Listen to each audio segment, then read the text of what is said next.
રાજ્યભરમાં બોર્ડની એસએસસી એચએસસીની પરીક્ષાનો પ્રારંભ થઈ રહ્યો છે ત્યારે ખાંભાના 2 કેન્દ્ર આપવામાં આવ્યા છે। ત્યારે જૈન મહેતા હાઈસ્કૂલ અને શ્રી કૃષ્ણા શૈક્ષણિક સંકુલ ખાતે વિદ્યાર્થીઓ એક્ઝામ આપવા પહોંચ્યા। ત્યારે ખાંભાના સરપંચના પ્રતિનિધિ બાબાભાઈ ખુમાણ, જૈન મહેતા હાઈસ્કૂલના પ્રિન્સિપાલ કેડી સતાસિયા, મેદાબાપુ હરિયાણી, ભરતભાઈ સહિતના અગ્રણીઓ દ્વારા વિદ્યાર્થીઓને કુમકુમ તિલક કરી પુષ્પ આપી મીઠામો કરાવી સારી રીતે એક્ઝામ જાય તેવું અભિવાદન કરવામાં આવ્યું। શિક્ષકો દ્વારા વિદ્યાર્થીઓનું ચેકિંગ કરવામાં આવ્યું હતું ને પૂરતો પોલીસ બંદોબસ્ત સાથે પરીક્ષાનો પ્રારંભ કરવામાં આવ્યો હતો। રિપોર્ટર રાકેશ પ્રજાપતિ, ખાંભા। આવા જ અવનવા ન્યૂઝ જોવા માટે અમારી ચેનલને સબસ્ક્રાઇબ કરો।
મારું નામ નસીબ મૈત્રી છે। મારું સીટ નંબર કૃષ્ણા શાળામાં આવેલું છે, જે ખાંભામાં છે।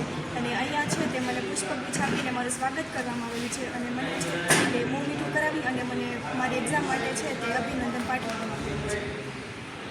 સ્કૂલની અંદર વ્યવસ્થા શું છે? સ્કૂલની અંદર વ્યવસ્થા છે તે પાણીની છે, શાળા અહીંયા વોશરૂમ છે, અમને પંખા છે, અમને સુવ્યવસ્થિત અમને ફાવે તેવી મોટી બેન્ચ છે અને ઘડિયાળ પણ છે અને અમને ટાઈમ જોવા માટે ઘડિયાળ છે અને પાણીની પણ વ્યવસ્થા છે। ઓકે।